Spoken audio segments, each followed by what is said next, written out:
Bonjour à tous et bienvenue dans ce premier débrief de la saison sur ma chaîne. Voilà, j'ai un petit peu raté le début de saison, mais maintenant je serai là pour chaque week-end de Grand Prix. Et on va commencer tout de suite à rentrer dans le vif du sujet. Je suis très inquiet pour Lando Norris. Voilà, j'ai vraiment envie d'en parler plus en détail avec vous parce que c'est vraiment terrible ce qui se passe pour lui. Il est... En fait, il a ce côté humain, je trouve, qui est très important pour certains grands sportifs parce qu'on peut se retrouver dans lui. Il y a beaucoup de gens qui gagnent et ils n'ont pas d'émotion comme Piastri. Et en vrai, ils se rapprochent plus des robots que des humains, tout simplement. Alors qu'avec Norris, on a un pilote qu'on pourrait avoir envie de réussir et pourtant il est quand même assez critiqué, assez détesté, j'ai envie de dire, un petit peu, même par le, le F1 Twitter. Je vois quand même beaucoup de critiques, hein, peu importe hein, que ça puisse venir d'analystes, de gens totalement inconnus comme moi qui vont parler de F1. Et c'est vrai que ça me rend assez triste pour lui, mais en fait on voit chaque week-end des failles encore et encore. Ça peut être sur la mise en grille où hop, là, il se met bien, la voiture elle avance un petit peu, peut-être, je sais pas exactement quelle est l'erreur à ce moment-là, mais du coup il se prend la pénalité. En qualification, il n'a pas le droit, il a la McLaren, il peut pas partir sixième, c'est impossible, c'est vraiment, enfin, c'est une catastrophe. T'as Piastri, l'année dernière, on voyait encore un petit peu des problèmes sur le rythme de course. En début de saison, c'est lui qui part avec cet avantage, et regardez ce qu'il en fait pour l'instant, malgré le fait qu'en Australie, Piastri est pris quand même à 25-2, il me semble, dans la tronche, il est déjà revenu, quoi. Il est déjà revenu à seulement quelques points. Tout ça en 4 Grands Prix, c'est vraiment terrible. Franchement, ça commence à être gros. Et puis, on sent que lui, il est pas à l'aise dans la voiture. À chaque fois, il hésite. Il dit non, on n'a pas la meilleure voiture du plateau, etc. Voilà, il faut un petit peu se retrouver. euh, Se rendre à l'évidence, oui, Norris a la meilleure voiture, même si par contre, bon, bah, si lui, il n'arrive pas à s'accommoder de cette voiture, ça ne sera pas la meilleure pour lui. Mais en attendant, on a Piastri qui, lui, pendant ce temps-là, il est sans émotion, il est là juste pour abattre clairement. Son seul objectif, c'est de gagner. C'est quand même le premier pilote cette saison qui fait plusieurs pôles, plusieurs victoires. Il commence à prendre un ascendant très important dans cette course au titre. Et maintenant qu'il est pratiquement revenu au championnat et bientôt leader, hein, s'il continue dans cette lancée, et ben, il a directement enlevé tous les petits problèmes qu'il aurait pu avoir d'avoir un trop gros écart au championnat avec peut-être des consignes d'équipe. Si jamais une autre équipe était revenue, on aurait pu avoir un Max Verstappen, on aurait pu avoir un George Russell. Là, clairement, il montre que c'est lui qui va vouloir euh, imposer tout simplement sa loi chez McLaren et que clairement, bah, même s'il y a d'autres équipes, ils vont pas pouvoir McLaren choisir un pilote numéro un et numéro 2 pour l'instant parce que c'est encore trop serré. Norris, tu lui demandes d'être pilote numéro 2 maintenant, il acceptera jamais et c'est bien normal. Et Piastri, tu peux pas lui dire, voilà, il y aura pas de consigne. Ça, c'est mort. Et déjà que chez McLaren, les papaya rules, c'est pas fait pour avoir des consignes de numéro un numéro 2. Ça, on va se régaler, je pense, une grande partie de la saison. Si il n'y a pas de gros craquage chez l'un des deux. On va aussi passer à Mercedes. Je vais quand même parler voilà, dans ce débrief des top teams. Évidemment, on pourra parler plus en détail sur d'autres grands prix, d'autres équipes, d'autres pilotes, hein, ça m'intéresse tout autant. Il n'y a aucun souci avec ça, notamment voilà, Williams avec Sainz, etc. Esteban Ocon, qui est un pilote que j'aime beaucoup. Et pour l'instant, pour ce premier débrief, je vais essayer de me concentrer sur les top teams avec Mercedes qui vraiment m'impressionne beaucoup parce que on a un George Russell qui a été quand même pas mal, je pense, détesté au début de sa carrière chez Mercedes parce que là il était avec Lewis et forcément vu qu'il faisait un petit peu d'ombre à Lewis, il a un petit peu ce petit souci de waouh, j'ai jamais vu beaucoup de fans de George Russell comme on a pu avoir de Max, de Lewis, de Charles, mais il est clairement très compétitif ce bonhomme, incroyable. Il a jamais eu la meilleure voiture. À chaque fois, il est arrivé dans les pires timings, le pauvre. Il arrive en 2022, la voiture elle est dégueulasse. Après avoir passé 3 ans chez Williams. Et là, clairement, tu sens que tu lui donnes, tu lui donnes un petit peu. Et il va faire à chaque fois des podiums très réguliers. Et clairement, c'est incroyable ce qu'il arrive à nous proposer. Je suis, enfin, je savais qu'il aurait été capable, mais ça fait vraiment plaisir de le voir en piste. Et franchement, c'est peut-être lui, si jamais Mercedes arrive à bien développer cette voiture. Alors après, est-ce qu'ils vont y arriver? Ça, c'est autre chose. Mais en soi, si McLaren avec le moteur Mercedes arrive à être là où là où ils en sont, pardon, je vois pas pourquoi Mercedes ne pourrait pas y arriver à minima un petit peu, voilà, se rapprocher. Et c'est très très très important parce que honnêtement, on parlait beaucoup des deux McLaren avec bon bah voilà les deux pilotes et en fait l'outsider, ça, il commence à faire de plus en plus de bruit, hein, mais tout le monde disait Max Verstappen a raison, mais si la Red Bull ça continue avec une charrette pas possible, surtout que là on est quand même à Bahreïn, on a vu, je pense les principales forces. Je veux dire, c'est un circuit qui est quand même assez complet, donc on va pouvoir en tirer des enseignements. Et pour moi, on a quand même une grosse réponse sur la hiérarchie, entre guillemets, même si à chaque fois elle peut changer selon un pilote qui fait un exploit en qualification sur un circuit, on ne peut pas doubler. Bon, bah, il va garder sa position, même si la voiture, elle n'est pas forcément première force du plateau. Voilà, comme Max Verstappen à Suzuka. Mais sur voilà, des grands prix où on peut quand même doubler en général, on voit que bah, pour moi Mercedes c'est la deuxième force. Kimi Antonelli s'en sort très très bien en plus avec la deuxième voiture en qualification. En course on lui a vraiment ruiné sa stratégie donc il a rien pu faire après. Mais honnêtement il était très très bien. Et pour moi voilà c'est ça qui est très important, c'est qu'on voit quand même une voiture qui a l'air qui a l'air pas trop compliquée à s'accommoder pour le rookie. Russell qui arrive à extraire tout ce qu'il peut en extraire, même si bon bah sur la fin la voiture elle voulait plus marcher. Voilà, il y a le DRS, on sait plus quand, le volant il va bientôt s'enlever, c'est fini, l'écran il s'éteint, c'est ciao, elle voulait plus travailler la voiture, mais il a réussi quand même à aller chercher ce beau podium et clairement voilà il a peut-être pris un petit peu de retard. Alors évidemment il y a tellement de grands prix maintenant que le retard que tu prends des fois tu peux avoir 25 points de retard et le rattraper beaucoup plus facilement. Parce qu'à une époque où on avait 18 grands prix dans la saison, maintenant on en a 24. Il me semble, j'ai bien le calendrier derrière, ouais, il doit y en avoir 24 ans. À la louche. Bah clairement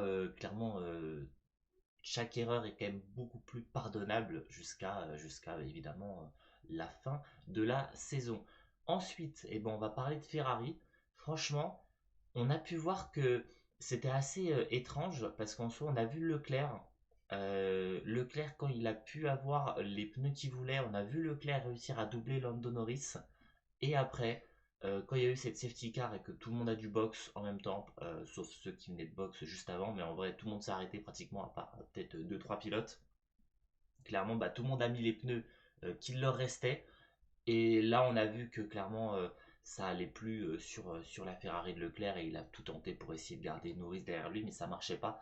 Mais en soi, voilà, c'est quand même une info assez importante, c'est que on a quand même un Lando Norris en grande difficulté et une Ferrari qui peut aller extraire des petites choses. Alors évidemment par rapport au début de saison avec le storytelling de Lewis, Leclerc, machin, Ferrari, qui était à quelques points du titre constructeur, voilà, on va aller chercher un titre, machin, bon, c'est très compliqué, mais je pense que c'est quand même le meilleur week-end de Ferrari depuis le début de la saison, même si après, forcément, ça a contrebalancé parce qu'on a un Leclerc qui fait tout ce qu'il peut et qui va extraire le maximum possible, que ce soit en qualification ou en course, clairement. Et en fait, on a un Lewis qui, je le vois de plus en plus. Et dans cette réglementation, les qualifications des Lewis Hamilton dans cette réglementation, elles sont dures. Elles sont tellement dures. Il y a tellement de fois.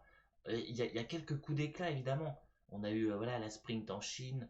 On a des qualifications où il arrive à être devant et il va réussir à performer. Mais il y a trop de fois où je sais pas, il y a quelque chose qui s'est cassé, quoi. Je n'arrive pas à reconnaître le Lewis d'avant. Et est-ce que c'est parce que dans cette réglementation, il n'arrive pas à s'accommoder aux qualifications? Est-ce que certains diront que c'est l'âge? Qu'est-ce qui se passe, quoi? Qu'est-ce qui se passe un petit peu? Peut-être, il faudra voir, hein, peut-être lui laisser toute cette saison, un petit peu, peut-être, bah, encore une fois, de galère pour voilà, s'acclimater à la voiture, à Ferrari, parce que c'est quand même quelque chose de grand, hein. Beaucoup de choses qui changent pour lui pour espérer retrouver le Lewis d'antan, mais clairement voilà, c'est beaucoup plus compliqué et toute l'excitation du début de saison est quand même bien retombée et c'est peut-être pas plus mal parce que on avait beaucoup trop de caméras qui étaient braquées sur Ferrari, etc. Là, on voit que ça s'est quand même beaucoup calmé depuis le début de la saison. Franchement, j'ai pas l'impression que les médias soient beaucoup plus orientés sur Ferrari qu'ils le sont sur d'autres. Je pense qu'on s'est quand même largement plus concentré en début de saison sur un Lawson qui allait se faire virer ou pas, sur un Jack Doohan qui était même pas sûr de finir 3 grands prix alors que le frérot avait pas encore roulé de la saison. On s'est concentré évidemment voilà, sur la course au titre et puis au bout d'un moment voilà, t'as beau faire tout le storytelling que tu veux, si ton pilote il est en difficulté et que ta voiture elle n'est pas encore au rendez-vous pour aller chercher le top niveau, on va forcément s'intéresser à la course au titre et on a quand même un plateau assez homogène pour enfin, en tout cas ce championnat parce que en fait on a un Piastri qui on va dire en termes d'humain ne dégage pas grand chose. Voilà, il y a évidemment on dirait un petit peu moi dans l'émotion, j'ai envie de dire. J'ai l'impression que je suis pas très expressif, etc. Donc voilà, ça va être un petit lever de poing, un petit youhou, et puis c'est fini, quoi. Voilà, tu vas le voir à l'arrivée. Il a terminé cinquième du Grand Prix, il va être comme ça. Il a terminé premier du Grand Prix, il va être comme ça. Donc clairement, on sent un mec qui est juste là pour abattre tant que le championnat ne sera pas gagné. Il y aura pas un petit smile, fini, rien du tout. On a un Norris qui a énormément de failles. On a un Max Verstappen qui est toujours très dangereux, mais vu que la voiture là, ça a l'air vraiment d'être une charrette, pas possible. Ça va être très dur. Donc je sais pas comment ils vont faire chez Red Bull, parce que ça, je me pose vraiment la question. Qu'est-ce qu'a fait Red Bull? Parce qu'on voit que Max, il peut essayer de faire tous les miracles qu'il veut. Au bout d'un moment, cette voiture, les points intermédiaires qu'il arrive à mettre, il arrive encore à dépasser les Gasly en dernier tour, etc. Mais c'est des points intermédiaires qui sont trop faibles. Tu peux pas finir sixième du Grand Prix et espérer être champion du monde à la fin de la saison. Surtout quand tu seras face au McLaren et qu'il y a énormément de Grands Prix pour combler les erreurs de celle-ci. Franchement, c'est impossible. Voilà, c'est clairement l'enseignement. Au début de saison, on se posait déjà la question deuxième Grand Prix. Suzuka, ça a apporté quand même un petit renouveau. C'est dit, oh là là, il arrive quand même à claquer une perf, être toujours là. Sauf que clairement, à Suzuka, si jamais on pouvait doubler à Suzuka et que c'était pas un Grand Prix un petit peu un Monaco-like, ou si jamais t'as pas euh, une seconde 4 de delta entre les deux voitures, tu peux pas doubler. Clairement, on aurait vu cette Red Bull dégringoler. Alors après, peut-être troisième, peut-être quatrième, je sais pas exactement. Mais clairement, on sent que là, ça va pas. Il peut faire tout ce qu'il veut. Il pourra pas aller la chercher. Et ça soulage un petit peu Tsunoda, parce que Tsunoda, là, il marque quand même. Je crois qu'il est dixième, hein. Il marque son petit point avec la Red Bull. Donc, clairement, il fait mieux que les autres. Verstappen n'est pas tant loin que ça devant lui, donc au final, ça va par rapport à la pression qu'il y avait sur le pilote numéro 2, le remplaçant, etc. Si la voiture elle est plus dominante, bah, Max Verstappen il pourra pas faire ses coups d'éclat à chaque Grand Prix où il finit sur le podium ou voire il gagne le Grand Prix, on ne sait pas comment. Et forcément, bah, Tsunoda ça l'arrange parce que si Max Verstappen ne va pas tutoyer les sommets, lui, enfin, la comparaison elle sera moins catastrophique et ça pourra l'aider pour bah, tout simplement essayer de trouver un volant l'année prochaine parce que clairement chez Red Bull j'ai pas l'impression qu'on veut le garder très longtemps, hein. Je pense qu'on est quand même on a notre pépite Isaac Hadjar, on y pense. Bon, Lawson, ça paraît mort, mais on a aussi d'autres pilotes dans les académies, donc voilà, en F2, F3, etc. Et clairement, Tsunoda, il a fallu quand même un concours de circonstances incroyable pour qu'il finisse enfin dans cette Red Bull. J'ai l'impression que même s'il faisait des bonnes performances, on le garderait limite pas vraiment. Donc, et que dès que ça baissera un petit peu, on trouvera le moyen de le faire sauter. Alors, bah, pour lui, tout simplement, il a juste à une saison de survie et espérer qu'une équipe bah, verra son talent. Et clairement, il le mérite grandement, ce Yuki Tsunoda. J'espère pour lui qu'on le reverra bah, l'année prochaine en F1. Si ce n'est pas chez Red Bull, ce sera ailleurs. Parce que clairement, il a quand même du mérite et c'est quand même un très bon pilote. Comme on dit, hein, voilà, les pilotes rookies, il faut les juger sur 3 ans. Là, on a quand même laissé, bah, par exemple, à Yuki plus de 3 ans. On voit le potentiel qui se dégage maintenant. On a laissé à Piastri du temps aussi hein, sur les gommes, etc., le rythme de course, même un petit peu les qualifications, hein, parce qu'en soi, c'était pas non plus un monstre de qualification non plus, Piastri avant. Et là, on voit que d'un coup, vous voyez tout le potentiel qui se débloque chez ces rookies. Et je pense qu'il va encore se débloquer chez les nouveaux rookies, chez les Antonelli, les Isaac Adjar, etc. On va vraiment se régaler. Après, c'est vrai que ça va être plus difficile pour d'autres de se montrer. J'ai l'impression que Douane, il peut faire ce qu'il veut. Au final, le problème, c'est que la comparaison avec Gasly, elle fait toujours un peu mal. Et puis les quelques problèmes qu'il a eu en début de saison vont être compliqués.